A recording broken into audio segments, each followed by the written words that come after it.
Say 39. Number 1. 39. 1. 38. 37. 36. 35. 34. 33. 32. 31. 30. 29. 28. 27. 26. 25. 24. 23. 22. 21. 20.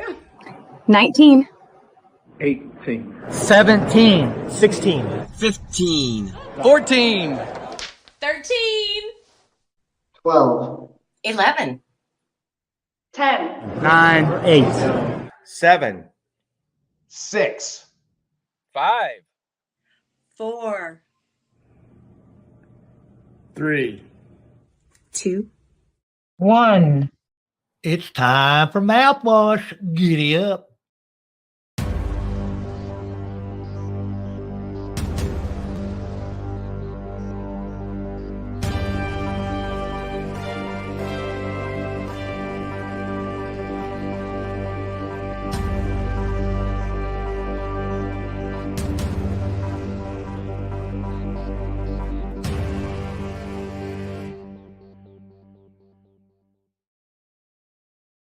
Hi, and welcome to the Mouthwash Talk Show, a minty fresh take on politics. Yes, this is a special edition. This is Wednesday night. We're generally on Tuesday nights at 9 p.m.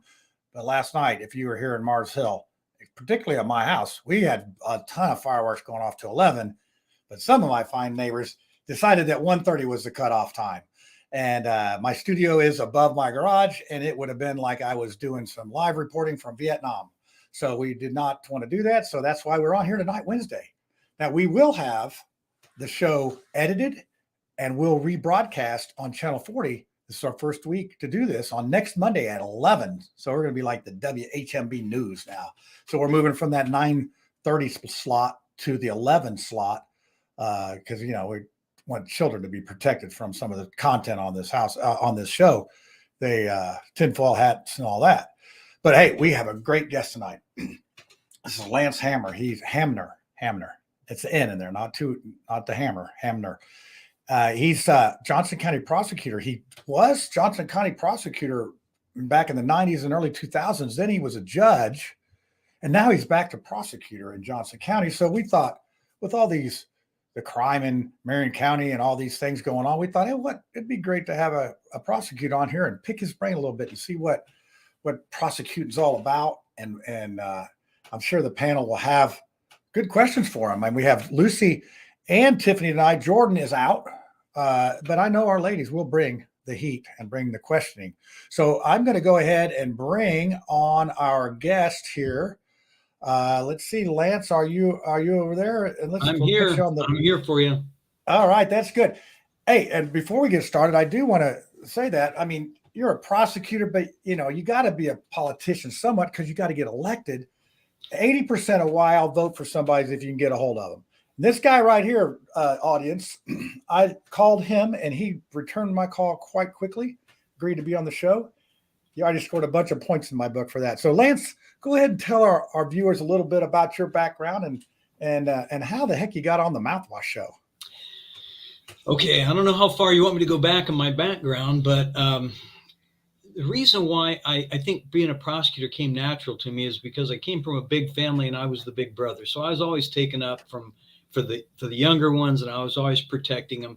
I became a police officer. I was a cop for about 5 years, a street uniformed officer.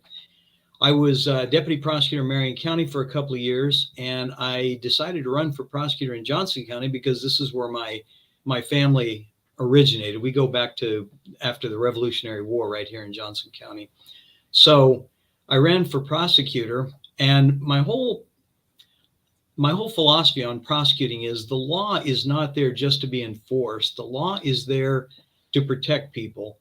And like I said, that kind of comes naturally to me because that's what I've always wanted to do. So I was elected in 1991. I was prosecutor for 18 years. And then in 2008, I ran for judge in Superior Court 3 in Johnson County. and I served as judge for 13 years. During the time I was judge, I just saw the way I'd run the prosecutor's office had changed a lot, and I thought it needed to go back to the way it was.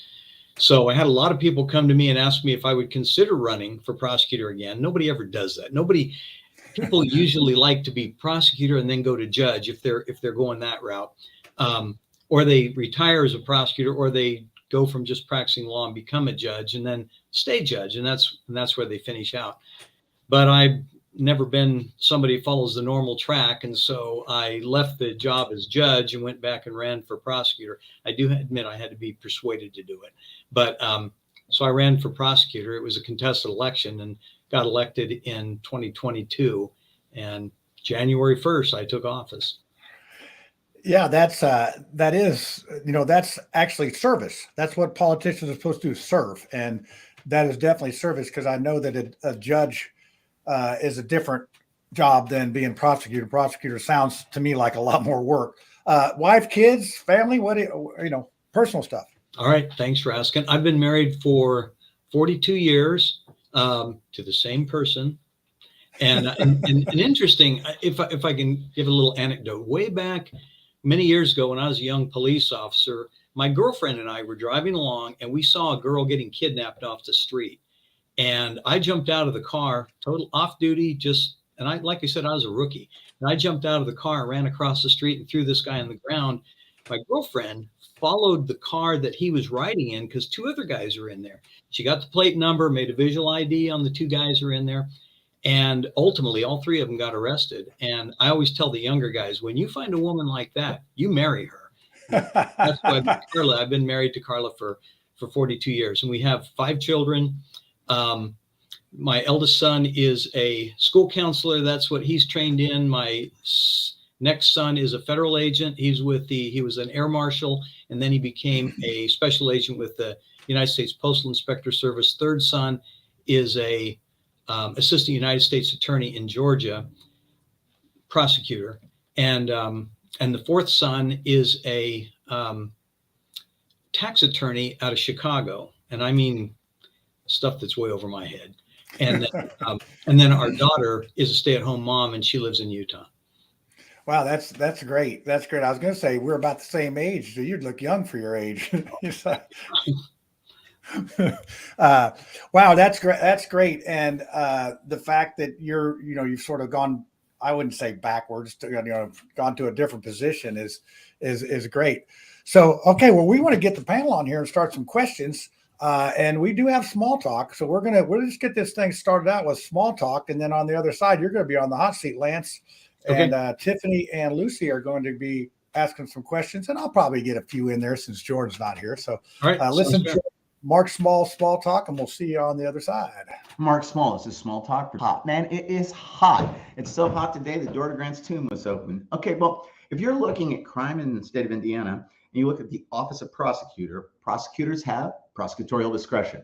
They can choose whether to prosecute somebody for a crime. They don't have to go all the way through on it.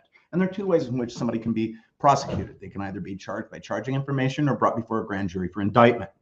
Sometimes they choose indictment. Prosecutors do because it takes a heat up off of them for a politically charged case. But let's look at what we are in the world. With 5% of the world's population, we have 25% of its prison inmates. Obviously, parts of our criminal justice system don't work. Mainly the war on drugs. We lost it. It was 1982, 83. I was at a Grateful Dead concert. They were celebrating the end of the war on drugs, basically. But we have all these resources going to that. People's lives have been ruined because of it. If you want to look at a country where drugs are legal and have been for over 20 years, it's Portugal. Any metric you want to look at for bad things that drugs supposedly cause are at the lowest in Europe, in Portugal. What did we drop that we shouldn't have? Treatment for mental health. A high percentage of people who are in Indiana Department of Corrections, not corrections, are in there because of a history of mental health, manifests itself in certain behavioral abnormalities that should be addressed. But in the early 80s, federal funding was significantly cut by the Reagan administration for mental health so that they could fund the war on drugs. If a prosecutor is faced with whether to prosecute a case or having to triage on mental health, They should have more latitude and more training to be able to do that. And we should remove this whole category of crimes that should not be crimes, and that has to do with drugs. Mark Small, Small Talk. It is hot today. I'm telling you, I'm sweating. So there you go. Now we got to get Lance out here because I one of these days I'll figure out how this stuff works. So let's say hi to the panel real quick here. Let's start with Lucy down there. Looks like Lucy went shopping this weekend and got some personal protection. I did. Let me tell you the kind of woman you should marry, Lance, because you got a good one. And my sister's name is Carlos, but we're not related, so don't anybody think that. But I'm the sort of wife that when my husband called me from Gander Mountain, he's like, honey, I've got this gun. They got a 9, they got a 45. And I'm like, well, if they got a 40, just buy all 3. Like, he had to put me on speakerphone because that was the first time that had ever happened to the salesman. So when you can get a woman like me, I'm a keeper too. Yes. Well, speaking of other keepers, Tiffany, what's up there? You got the red dress on and everything. Special show here. What's up? Wednesday night special edition. Oh yeah. Celebrating the day after Independence Day. Captain America came last night. We had cookies. So yeah. Yay. Is that going to be your conspiracy tonight? Is Captain America dating him now or something? Is that what? That'd be a good one. So hey, what'd y'all think about Mark Small Talk? He was talking about wars on drugs and whatnot and all that. So. Lance, we'll give you an opportunity to comment on any of the comments that he made, and we'll get this started. I will comment on the mental health thing. I do think that is a huge issue, and as judge, I was frequently frustrated because there weren't places for me to put people who I could see were clearly mentally ill. It wasn't as many as you might think, but it was enough that it was troubling to me that I didn't have a place to put certain people. And we would just, if they had family or friends who said we're going to get them in some kind of a program, I was always approving that because I'd much rather see somebody get better than get in a cage. And so I agree that we do need to work on the mental health thing. And there's a lot of people out there. I think you see it probably a lot more in states like, as my son, who's a federal agent, just left San Francisco. He said they call it zombie land because there's so many people who are just messed up and they should be in a hospital someplace getting medication and getting fixed up. Not as bad here as there, but it's bad anywhere. So I agree with that. Yeah, that is tough when you have to do something that is not right, but you have no other options on that. So, Lucy, what do you hear out of Mark Small that you might be able to formulate into a question for Lance? Because Lance, I'm going to tell you right now, Lucy sometimes will go on and talk about certain things, and there'll be no question in it. But I think tonight she's going to make that happen. I'm gonna concentrate really hard on making questions, and I've got to agree with Zombieland. But once you start giving away free money and attracting people to Zombieland, it's almost like they come across your borders, for the benefits too. So Indiana's been smart. We haven't offered payments to people like that, but mostly I agree with Mark Small because as a libertarian, I believe that people have the right and control over their own bodies. Now, if you're pregnant, ladies, that's not your body, so you're not allowed to kill the baby. I'm very pro-life. But over your own body, you should be able to make those decisions as long as you're not hurting anybody else. So I'm totally on board with what Mark said about Portugal. Lance, you said something, and here's the nature of the question. Under what situations do you think a human should belong in a cage? I mean, you have the power and had the power as a judge to literally take your fellow citizens and humans and lock them up and make the rest of us pay for it, whether we agreed with it or not. So bottom line, marijuana, cocaine, I don't know. What situations do you think that you're willing to lock a fellow human up into a cage? Mostly It's when they're victimizing somebody else. It's when somebody feels entitled to what somebody else has earned. That's a huge issue for me. And it's a huge issue for the public. When I was prosecutor, I would tell my deputy prosecutors that the people out there are people that elected me and therefore elected us as a group are looking to be protected. They don't want to order something for their child's birthday, have it delivered by Amazon on the front porch, and then just have somebody come along there and collecting all that for themselves.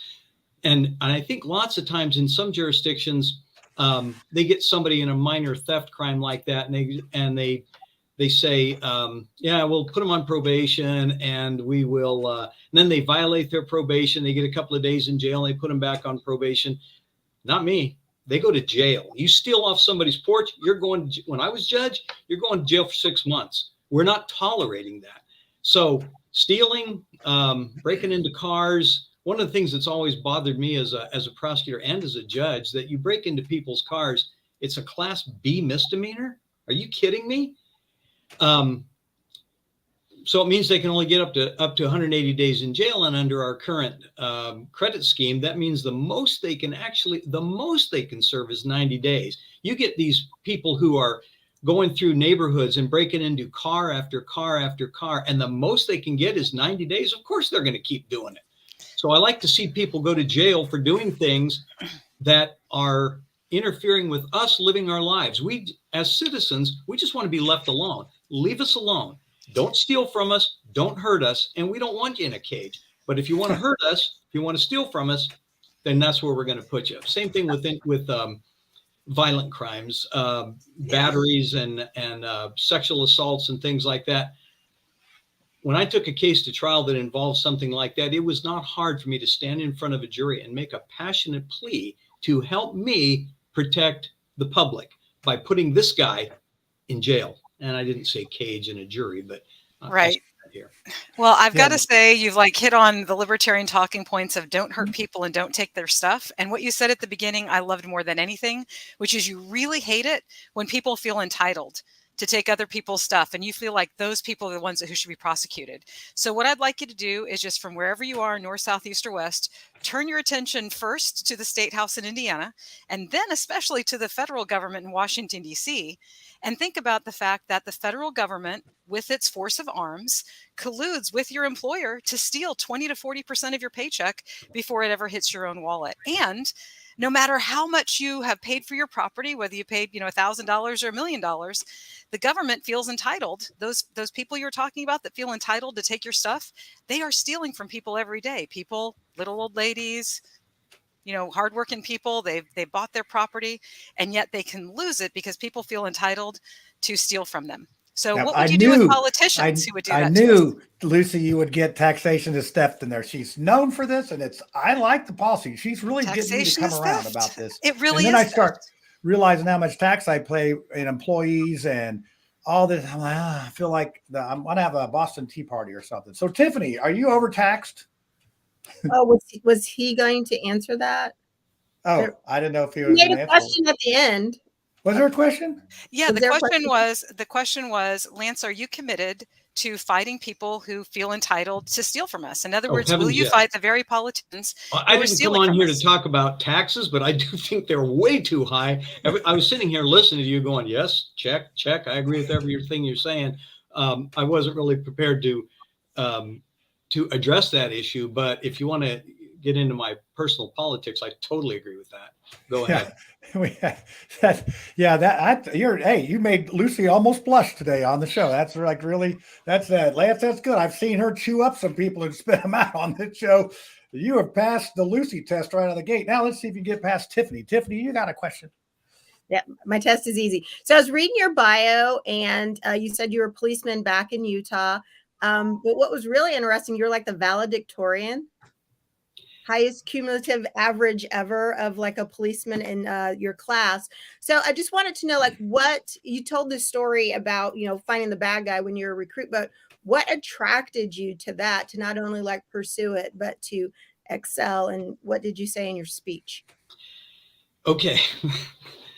I really didn't think anybody ever focused on that. I don't know why that's in the bio, but since you asked about it, here's the thing. When I was in the academy, I remember that there was somebody I knew who had been first in the class. And I thought, wow, how cool would that be? I'd love to be first in the class, go back to the chief and say, looky what I did. I was number one in the academy.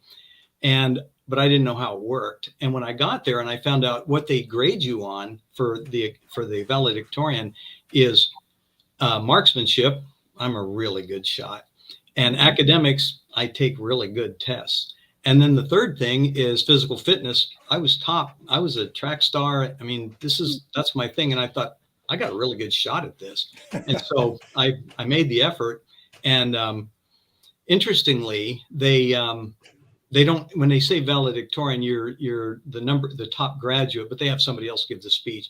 If they'd had me give the speech, which I didn't, I would have given them my speech that I have given at our Indiana Law Enforcement Academy, which I call the 10 Commandments of Law Enforcement.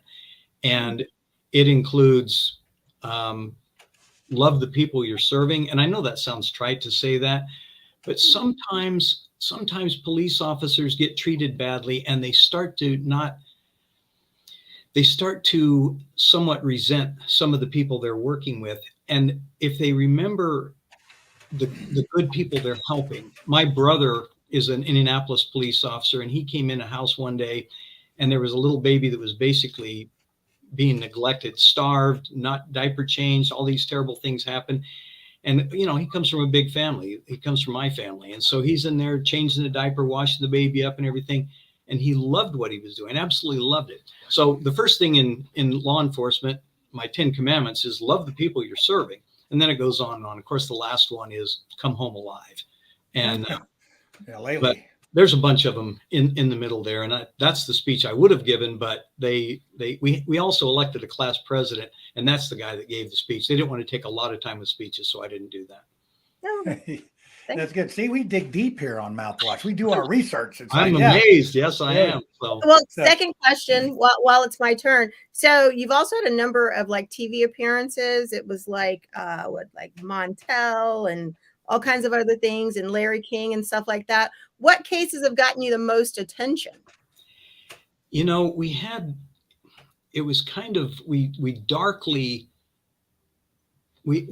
kind of had dark humor in saying that we had a dark cloud over our county for a little while there. And we had some really strange, sad, high profile cases that had us besieged by media. And one of them was a murder of a little baby who was 6 months old. It was a terrible case. The dad had literally impregnated the mother so that he could raise the child to be 6 months old, so the mom would bond, so he could kill the child to get back at his wife. Just crazy like that. So it got national attention, including Larry King but as far as going on the show, I only agreed to go on Montel because he promised. I said, I really don't want to go on and talk about, and I don't know what's the word to, I guess, trivialize these things by just going on and talking about the case. I said, what I'd really rather do is talk about what we need to do to change the system to up the penalties for people who kill children. And he says, if you come on the show, you can talk about that. And so for just about an hour, I got an opportunity to see how fun it is to be a talk show host, which means pretty much everything I said, I would get people cheering for me. And I'd think, wow, this is really a lot of fun. But it was all about, we were trying to get the law changed in Indiana so that if a person batters a child, it was really hard to get a murder conviction because they would claim, I didn't knowingly do it, I didn't intentionally do it, so it's not murder, therefore it's reckless homicide. At the time, reckless homicide carried a penalty of only up to 8 years in prison, which under the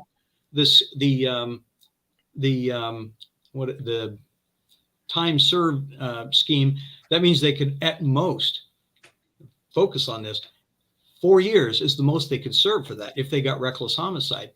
And so what I was pushing was that we would change the law that if they batter a child and the child gets killed or the child is severely injured, that in and of itself should be a major felony. And they did. They upped it to a Class A felony, which back then carried a penalty of up to 50 years. So I felt like we went from 8 years up to 50 years, and it was a big victory. And Montel Williams let me talk about it. He was very gracious and very kind and let me have the floor. And I was a very young prosecutor back then. I looked a lot fewer wrinkles back then. And but he gave me the opportunity to push that. And ultimately, the Indiana General Assembly did change the law. I don't know that it was necessarily because of what I did, but we did everything we could. Yeah. So I would have a question. Mark Small has actually stayed up late because his bedtime is 9 o'clock, and he stayed up late because he did a good job on Small Talk tonight. A lot of times we'll have a lot of dissent from the audience and the panel and the guest. But he's asking about a few years back about your drug policy. Was anybody that did drugs does jail time? Now, is that, given our prosecutor in Marion County, who's come out and boldly said, hey, if you get caught with a joint of marijuana, I am not prosecuting you. Has your position changed over the years on maybe small possession, or your personal opinion on the drug situation? Because it does seem like people get into the system for small things like this, and it just really sort of adds misery to their lives. Yeah, I don't know how to say it without sounding like a flip-flopper, but yeah, it has changed quite a bit. I've seen so many people's lives wrecked by drugs where they needed treatment more than they needed I thought, if back then, and I was a lot younger then, and one of the things we gain as we get older is wisdom, hopefully. How does the old saying go? A man may grow old without growing wise, but he cannot grow wise without growing old. So no offense to the younger guys out there, but I do think you get a lot of wisdom with age. I did see that treatment for drug addiction was a lot more important. And as a consequence, when I was judge, and at the end when I was prosecutor, but mainly when I was judge, if they would get somebody into a treatment program, I'm willing to not put them in jail. And if they would fail in their treatment program, I'm willing to let them out and try again. And if they failed again, I'd let them out. As long as they were trying, I kept letting them go back until you realize at some point they're just playing you. But I have let people go back multiple times. And when I was running for prosecutor this time around, I can't even tell you how many, so many people knocking on doors, on the street, in the stores. People would come up to me and say, Judge, I want you to know that you saved my life. You got me into this program and I would have been dead. Judge, I want you to know that I got a job and I've been working. I've been clean for 2 years now. Over and over, I get those. I'm telling you, and I always would tell my wife about this. These people come up and talk to me and say this. And she, of course, never seemed to be with me when it happened. But one day we were in a restaurant and the waitress came up to me and she goes, Judge Hamner? And I said, and you don't remember because there's so many of them. She goes, right with Carla standing right there by me. She goes, you saved my life. And I'm turning to Carla and I'm going, finally, you got to hear it. And then she told the story of what happened. I give her a hug. So yeah, the hard nose, you do drugs, you do time. We want them to get them fixed up. Now, the guys that are dealing and shooting up neighborhoods and stuff like that, yeah, they're going to prison. But if we can fix them up, I had a guy in front of me one time when I was judge, and they wanted to put him in. He had violated his probation, but it was still mostly possession that he was in trouble for. And I had this kid I had him in front of me, and his mom was standing out in the audience. And I said, I want you to know something, young man. I want you to know, sorry about that. I want you to know that your mother drops on her knees every night and prays to God that you'll get better. I'm going to put you in this program, and I want you to do it for her, if not for you. And you know what? A year later, he was clean. So I've seen some magnificent successes. So I hope a long answer to a short question. That is very cool. And I think you were prosecutor. I don't know if you remember the Stoops murders. That was mine. That was in fact, that field with the very first brick job I did was in like 1990 or 91, was right in that field. And I remember, and I actually did work for Stoops at their house, some masonry work. And that was tragic because Stoops Freight Line, they're like big family, and they got caught up in this drugs. And he wasn't but 18, 19 years old. And I imagine he's probably still in prison. I don't know. I mean, that was tragic. Just to give you a long and the short of it, he got mixed up with some drug dealers or whatever and ended up killing them out in the field and getting caught. And were you prosecutor then? I sure was. I tried that case. Very sad. Good people, salt of the earth. And that shows what happens, that can happen in the drug trade, is very bad. Yeah. Yeah. So now it's, what's what's the most unusual or weirdest or funniest, or what case would you throw into that category of like, OMG, this one's crazy? You said something to me about you might ask that question. And I just really, as far as weird, Here's the thing. Some of them, the weird stuff is probably too R-rated and X-rated. I had a guy, I don't want to get, I'm trying to think of something that's not that kind of stuff, but we're talking about. Hey, we're on at 11 o'clock now on Channel 40, things, so you can let the hair involving down animals and those kinds of things. We did have a guy who the police chased out into a bush, and he had assaulted somebody, and I'm not trivializing that at all, but they called to him and they said, if you don't come out, we're going to send the dog in. And make no mistake, this guy was a really dangerous character, a really bad guy. And I think he thought they were bluffing, that they didn't really know for sure that he was in there and they wouldn't cut the dog loose. And so finally, when he didn't come out of and it was really thick bushes, so they finally turned the dog loose on him, and then he's like, yeah, I'm in here, and they pulled him out. We ultimately charged him with sexual assault and other things. And amazingly, we had a really strong case. The guy just pled guilty, and I don't know whatever became of him, but he never hurt anybody in our county again. So, yeah, that's. I'm sure that being a police officer these days, it's with your number 10 coming home alive. It seems to be a question mark on that thing. So, Lucy, do you have another question, possibly? Yeah, I was going to remark that my mom was from Salt Lake City, Utah, and she graduated from high school in Mount Olympus High. And my parents are married by Ezra Taft Benson, so we might have some things in common. Absolutely, yes, yeah. Certainly.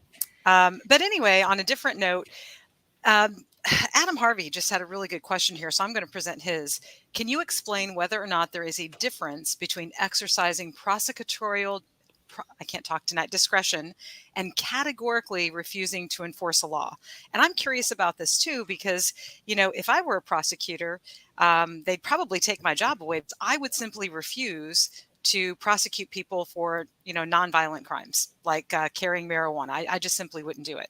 But I want everybody that, commits sexual assault to be behind bars as long as possible. Okay. So, and I don't think you mean nonviolent, because the thefts off the porch, breaking into cars, burglary, right. But you're talking about theft is violent, non-victim crimes. If you steal from somebody's porch, to me that, right. That taking of property. Yeah. So what's the difference between prosecutorial discretion and categorically refusing to enforce a law? I guess categorically refusing to enforce the law is a form of discretion, but I don't think it's the kind of discretion that was contemplated when our legislatures gave the prosecutors the powers that they have. I think they did intend for us to enforce the law, but to use good judgment. And quite frankly, there's been a lot of cases that I have looked at and reduced the charges. There's been cases that I've looked at and thought, technically this violates the law, but I'm going to dismiss it if it did get charged. And there's been other ones that sometimes I've had a defense attorney call me up and say, before you file charges, hear me out. A lot of people don't realize this, but the prosecutor is the judge a long time before the judge is. The prosecutor is making that discretionary call on whether to file it. And when that call is made, they're also determining what they're going to file. And that includes all the range from a misdemeanor to a major felony. And so there's been a lot of times that I've looked at a case and just said, I'm just not going to file this. Sometimes I'll send a warning letter and say, what you did could constitute a crime. You could go to jail for it if you do in the future, but I understand the circumstances this time around, and I'm not going to file. Prosecutorial discretion, I think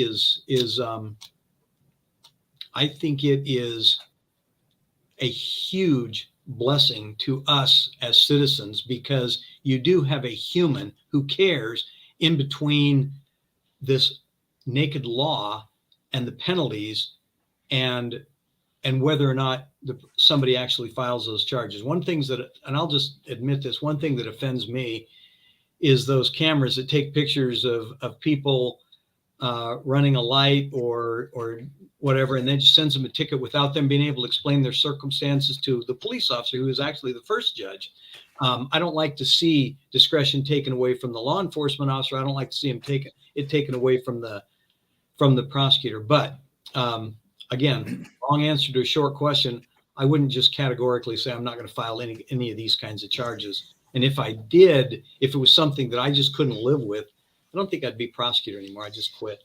That is such an interesting answer. And thank you for bringing up the red light cameras, because it brings up the whole idea of at what point do you stop stealing from the citizens and using them as a source of revenue? Don't Civil even get me asset started on that forfeiture. one, but go ahead. I'm sorry. Civil asset forfeiture.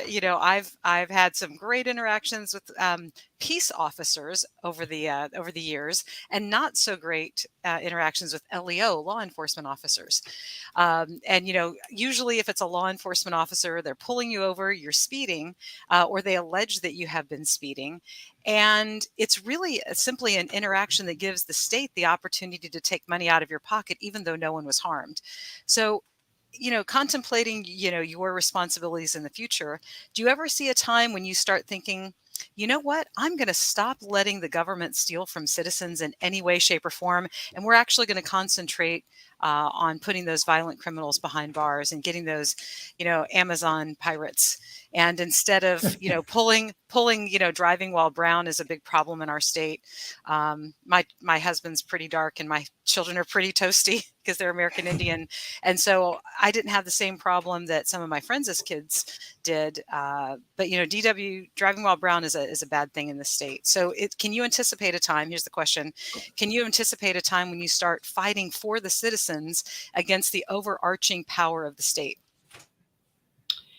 I'm not sure exactly what you're asking me there. Would you make them stop pulling people over who have harmed no one? Going 55 versus 50 or 65 versus 55 harms 0 people. Now, you can argue about the potential for harm, but no tort has actually occurred.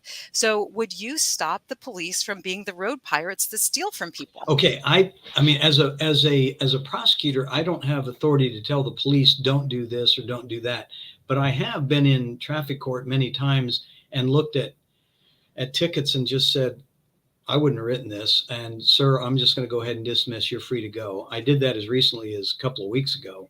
I will also confess, and I'm not trying to make everybody love me here, but when I was a police officer, I would say that 80% of the time when I'd make a stop, it was a warning. It would be, sir, we run radar here because a lot of people speed here. We've had a lot of accidents. I do want you to slow down along here. Have a nice day. Go to work. I'm really big on giving warnings. I think there should be, quite frankly, I think there should be a lot more warning tickets written. And I think there are, that's one of the things that when I teach at the academy, and I do frequently teach at the academy, I like to remind officers that when you write a ticket to somebody, what you're doing, these are middle-class people. Most middle-class people are going from paycheck to paycheck. And when you write a ticket that costs $150 to somebody, you just took that out of their budget. That means the little children may not get shoes. They may not get the birthday present they were hoping for. So just think about that before you write the ticket and think, is it worth it? What's my objective here? Is it to change the behavior? Do you think you've changed it by making the stop? Well, probably yes. Then don't write it. That's what I used to do when I was a police officer. I love your heart. You know what? I have not been able to say anything bad tonight, and this is very uncharacteristic of me not to chew somebody up and spit them out. But can we take that? Can we take that logic and just take it a step back and say, why do we have those laws in the books anyway, where somebody can be stopped for going 65 in a 55? That's not reckless driving. Nobody was, in danger. I am, by the way, because of my upbringing, I don't smoke or drink anything. And so, you're not going to find me with an OWI like a certain person that people like to attack that's in the state legislature. Not JW or yeah. You know who we're all talking about in Jackson County. I give him a really hard time. But, why do we have these laws on the books anyway that allow LEO to interfere in the lives of citizens when they're doing nothing wrong. It seems like the presumption that is allowed in order to allow somebody to stop, that's way too many words, but having those laws in place allow police to interact with citizens in a way that is adversarial. It's not helpful to the citizen. It wasn't helpful to me when they wrote me a $150 ticket and I couldn't buy groceries that week. I'm like going to the food bank when my kids were little because that $150 took our grocery money for the week. I mean, you were spot on with your thinking. So let's take it back the next logical step and make sure that interaction doesn't happen in the first place. So what you're trying to say, Lucy, is let's get him running for governor. So not against rainwater. Rainwater's got to win. Sorry. Oh, okay. Well, I'm just saying it's like a prosecutor can only do so much. So I think the traffic law is here. The object of the traffic laws is originally to protect the public. Somebody who just thinks a stop sign's there as a decoration, runs through it. My wife was hit a couple of years ago and had to do physical therapy for months because somebody just blew through the stop sign. People who are not driving safely really do need to be punished because otherwise they won't drive safely. But on the other hand, if you can see that you're going to accomplish that same objective another way, when I was a police officer, that was my goal.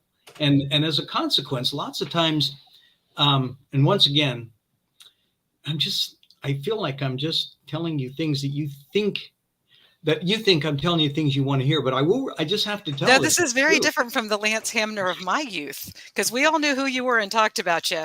Is that right? Well, yeah. And even though, and my dad goes to church down in Franklin, so I think you might have gone to church together, but the whole point is that, 30 years ago, when I was the patriot that was signing my driver's license UCC 1-207 under duress, and I was getting pulled over and I was going into Marion County. And when I showed up for traffic court, everybody behind me was laughing because I was asking the officer about the tuning forks and the cosine of, where he got me. And I'd have my charts out.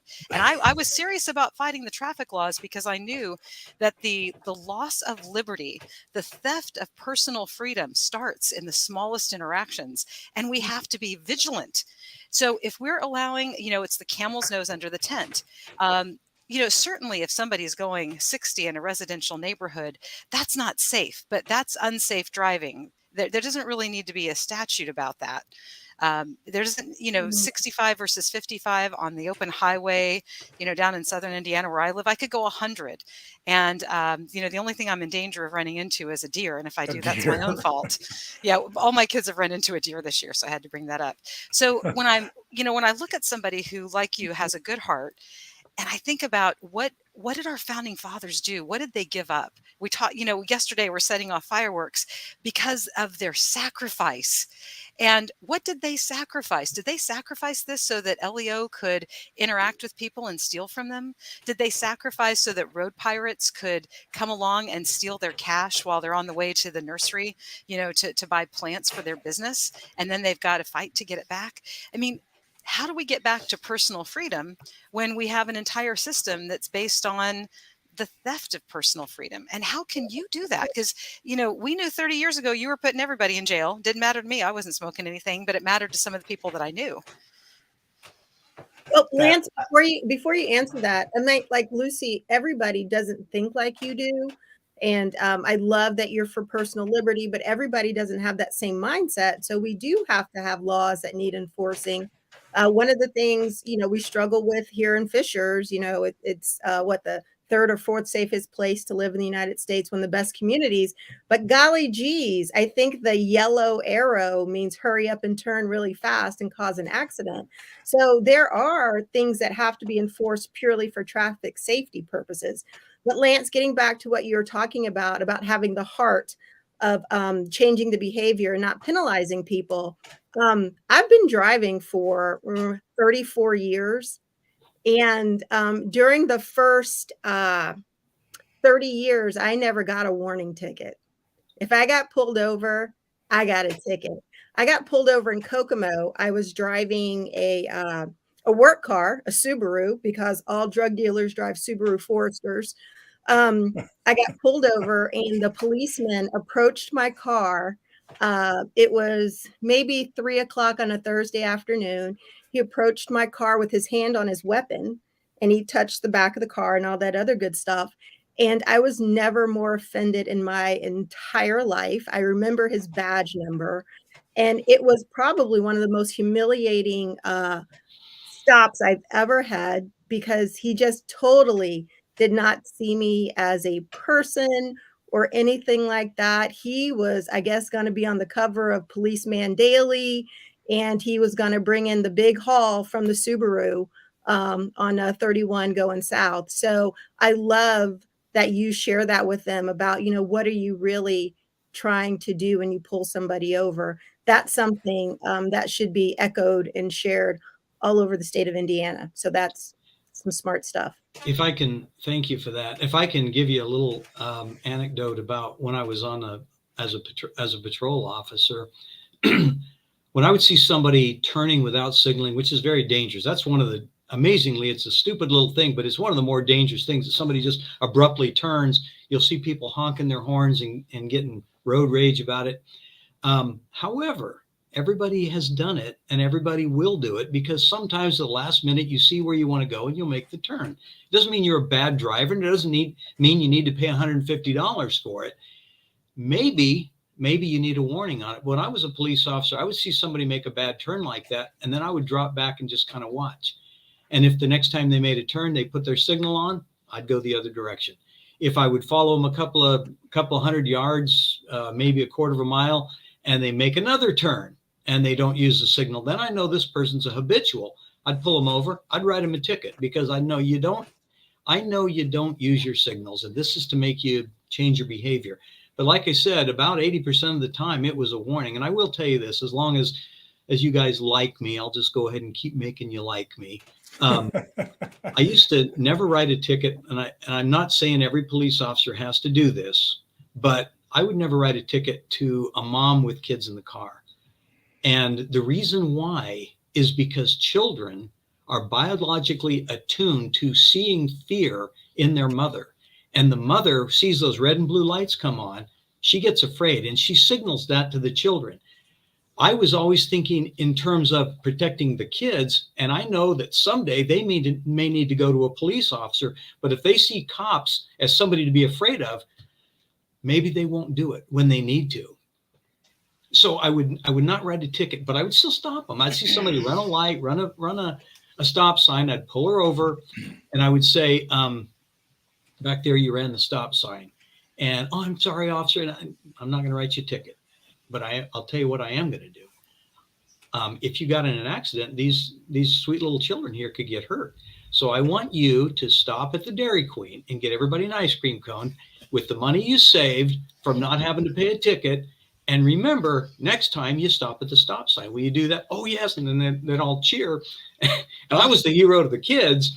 And the mom was like, now let me ask you this. Do you think she thinks about that from now on when she goes to a stop sign or is thinking about running a light? Of course she is. She's thinking, wow, last time I almost got a ticket. Had to buy ice cream, but I need to be more careful.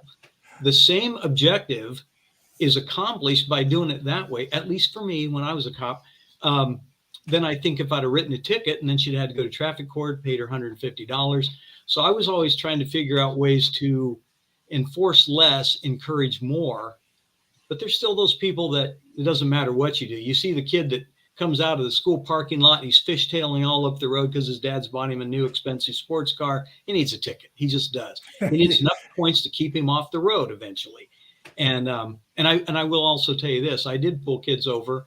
And it's not like I had anything against kids. It was just that a lot of the reckless driving was done by, is it fair to say, the young men? Testosterone. Yes, exactly. And they, I was a really young officer, and they would say like, oh, come on, man, be cool, be cool. And I'd say, dude, let me tell you something. I am being cool. I'm paying higher insurance rates because the way you're driving, we're in the same category. I'm writing you a ticket because I want you to stop driving that way, so my insurance rates will go down. So I could be a hard nose that way, but for the most part, my objective was to change behavior. And if I thought that my enforcement was not going to change behavior, I'm not going to do it. So long answer to short question. That's all right. I'm going to, we have in our chat online, and one of the questions that Ted Rusk is asking, I know Lucy knows Ted, and he talks about martial law. and this is one of the questions that's come up for several shows back. I'm not sure if I understand what the martial law means and all that. What can you help me with that, Lance? With what they might be talking about declaring martial law? Okay, this is not an area of expertise. I wrote a book on search and seizure, but I don't know that much about martial law. I'm just going by what I learned in law school. What was it? I graduated 35 years ago. It's the suspension of civil rights because of wartime or because of a national emergency. I don't know of very many times when it's ever happened, and I've never studied it, so I couldn't even cite you a single case. Kent State. Kent State. Well, is that when they did That when the shooting? National Guard fired upon college students and killed them. My design teacher was there. And I'd like to point out, once again, talking about the guise of freedom is ever since the War Powers Act of, I think it was 1917, the U.S. citizen, the individual American citizen has been declared the enemy combatant terrorist, according to the War Powers Act. So if you go all the way back, we have been in a national emergency. That's exactly why they call it the war on drugs, or the war on poverty, or this or that. It's because martial law is always there. I mean, we have the yellow French flag around every courtroom. That's the maritime flag. Now, I know that there's a lot of people out there that don't know what I'm talking about, and they need to start reading some books to really understand the situation that we're in this country and have been for over 100 years for sure. Yeah. So, and that's one of the questions that I had on People Over Politics. If we do polls there, and we don't do it on the Mouthwash page because you can't do a poll on a page. So you have to have a group. So People Over Politics is about 900 people in that group. We ask questions, and one of those, do you want to see martial law on the show? And I'm still trying to figure out exactly what that means. If the people are going to take over the government, or no, I think I know exactly what Ted's talking about. So let me ask you. And I do know Ted. We're not friends. We've just met at the Libertarian conventions in the past. So I won't say that we're buddies or anything. I just know who he is, and he likely knows who I am since I ran for Senate a couple of times. Lance, would you participate in, lead in your official capacity in any way, any kind of action involving martial law against the citizens of this country, whether it be Hoosiers or anybody from another state? Would you participate in the government enacting martial law and firing upon its own citizens, or jailing or restricting the freedom of the citizens of this country? And then, Ted, you can let me know if that's kind of what you're thinking. I can't think of, I really don't know under what circumstances I would think that was the right thing to do.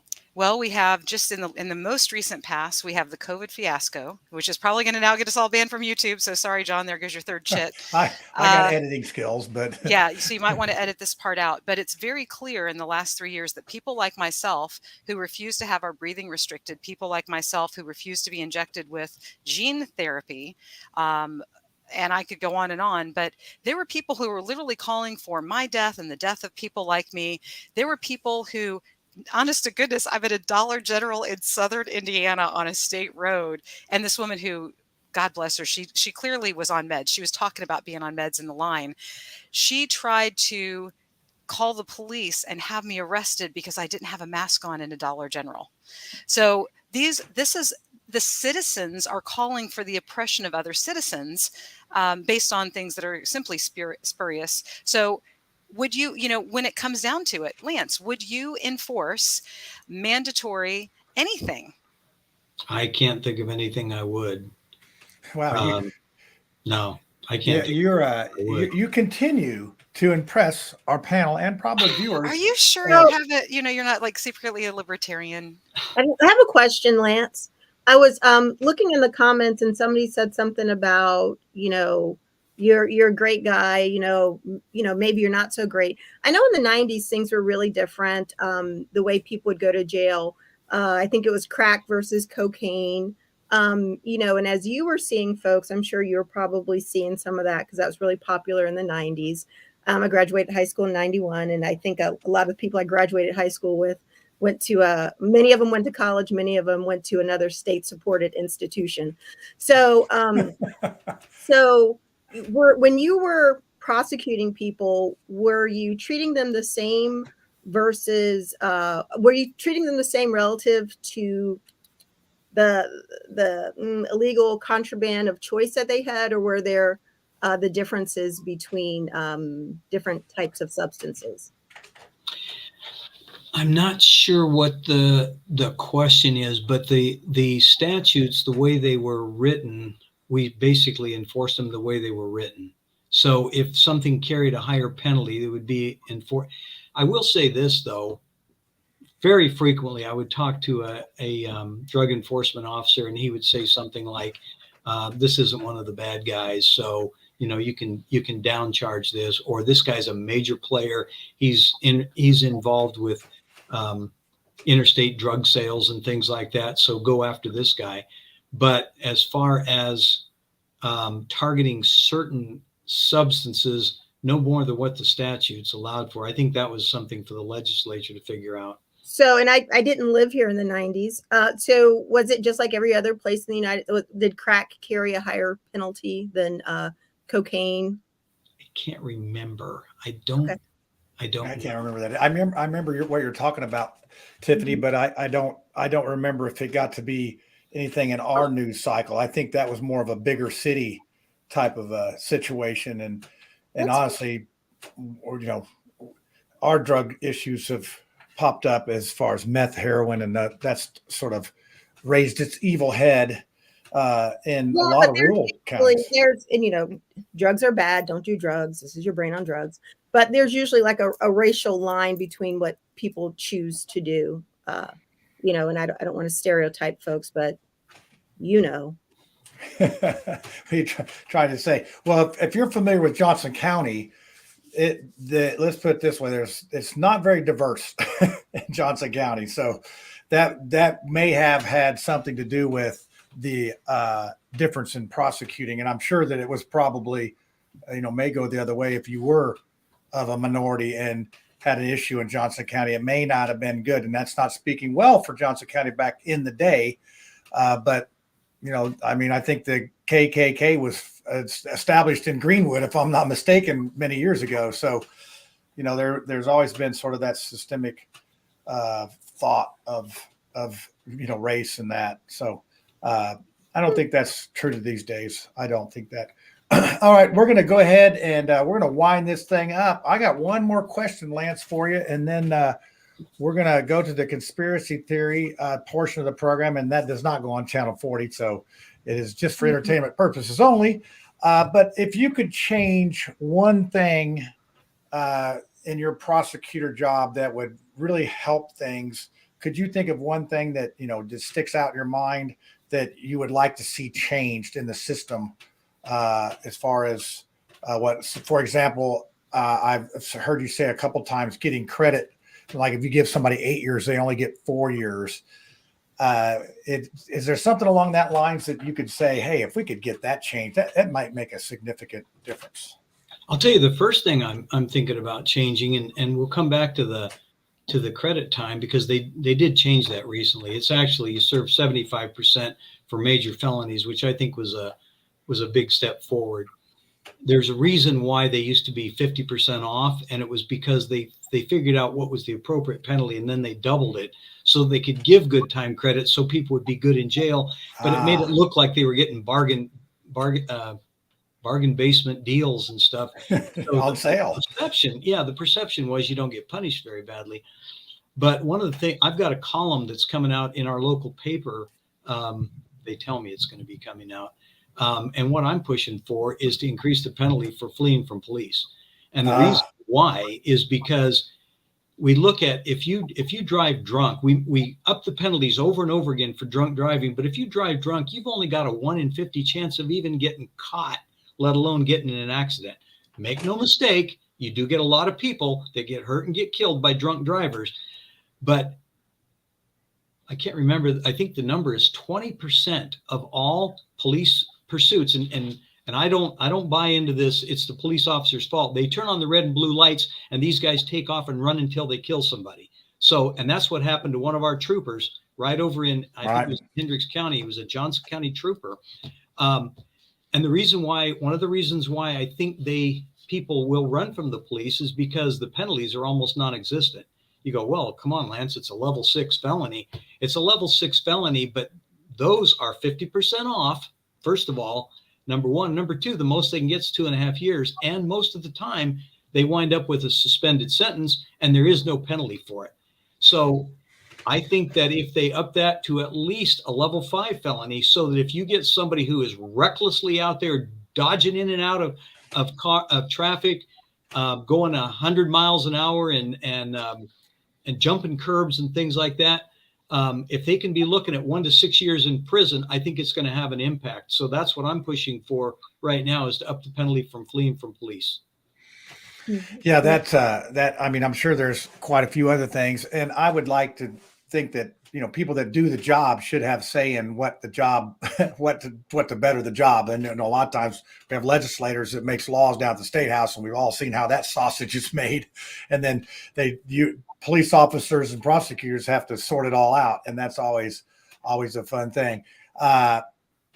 So any of you ladies have any more questions? Looks like Tiffany may have one more. I have one more. So I don't know if there's any laws against this, but are you seeing anything, or is there anything someone can do when they're like harassed on social media? Do we have any laws for that yet?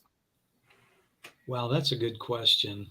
There are certain types of harassment that do fall under telephone or social media or other.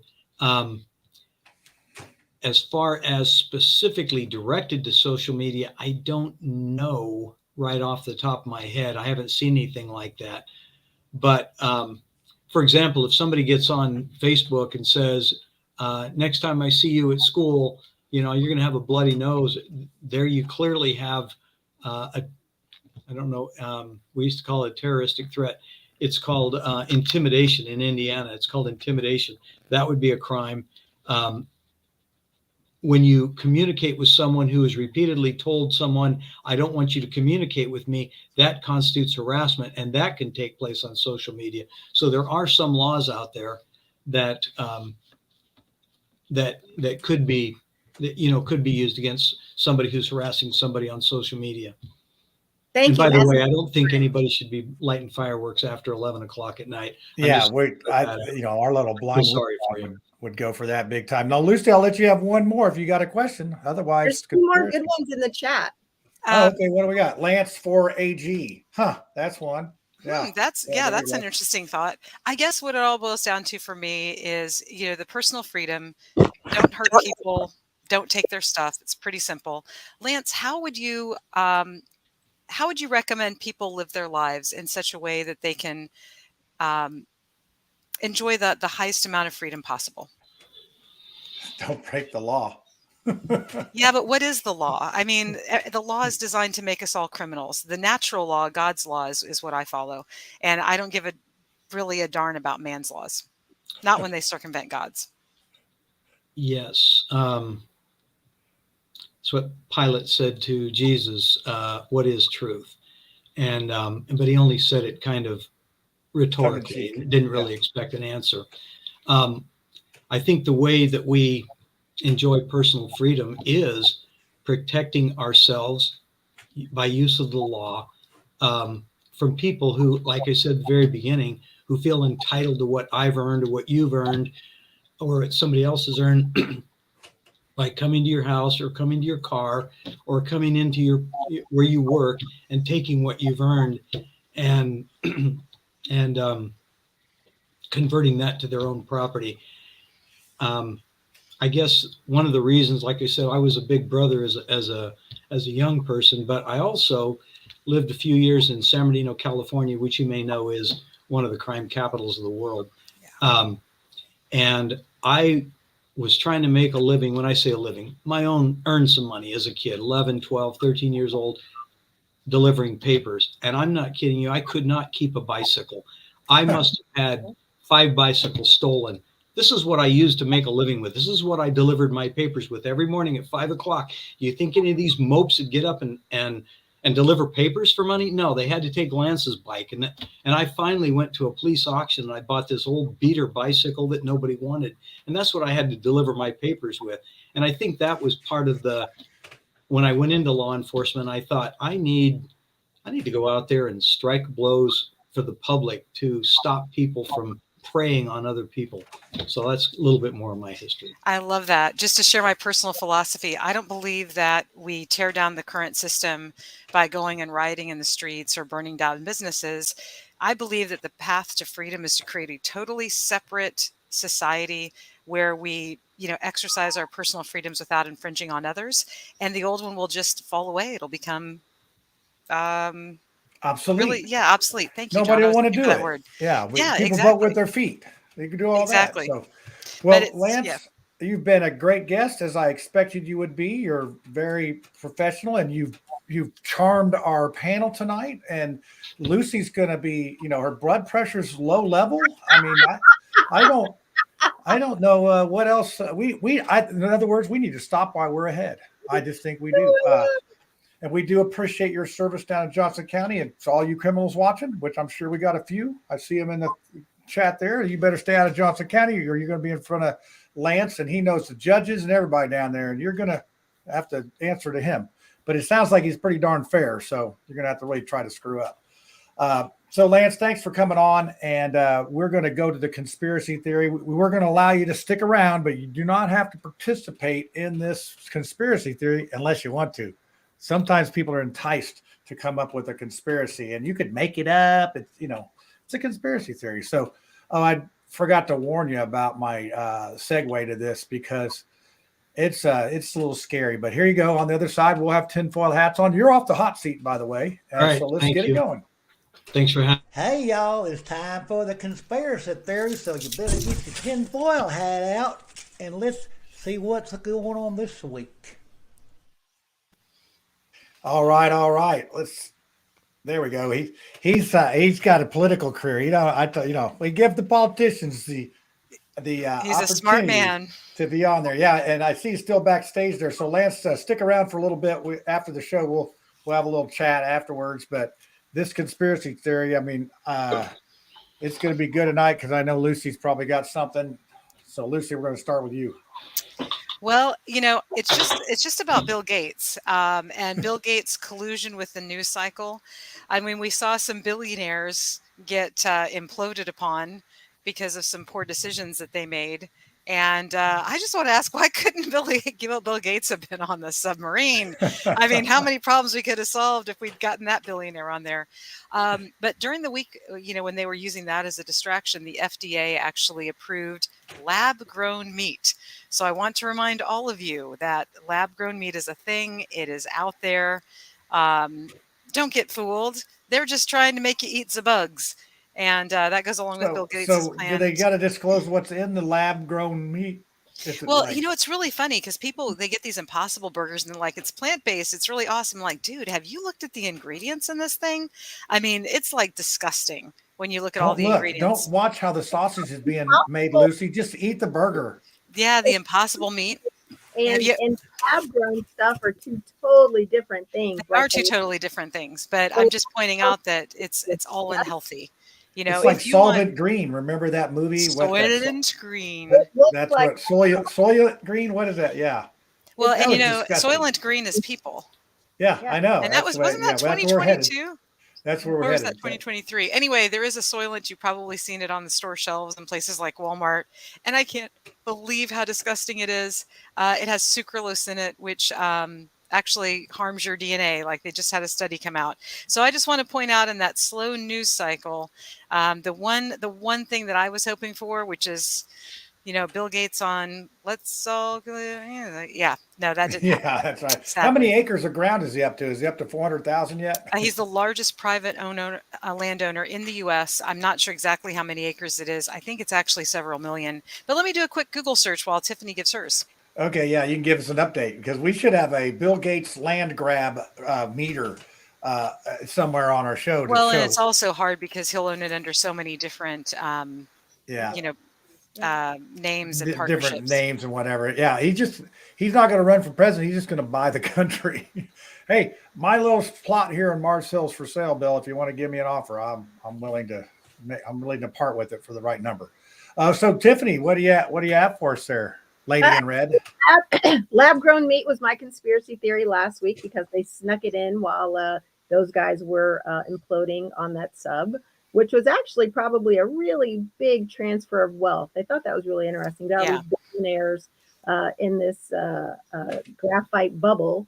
I don't even think if they looked around and were like, oh my God, we're probably worth, I don't know, $7 billion in here. Let's all get into this tub and go underwater. So I thought that was really interesting. You know, it's nice that Canada's not on fire anymore, or is it?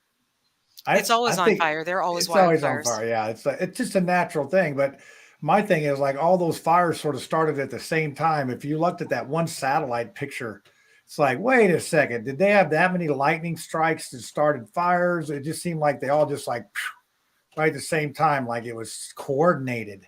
So Bill Gates is buying land. We've got lab-grown meat, and now somebody's attacking the trees. Yeah, I know it. And, you know, it's hard to hug a burning tree. So I'm just saying that's something to think about. So my conspiracy theory is that actually I got a letter from an attorney the other day that apparently I'm related to one of these billionaires that imploded.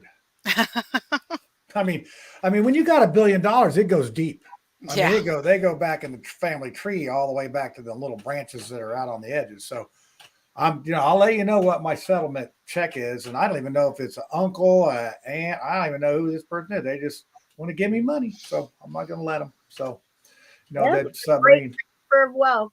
Yay. Yeah. Yay. It's like, because my bank account is underwater and it needs to be raised. See what I did there? So yeah, that's good.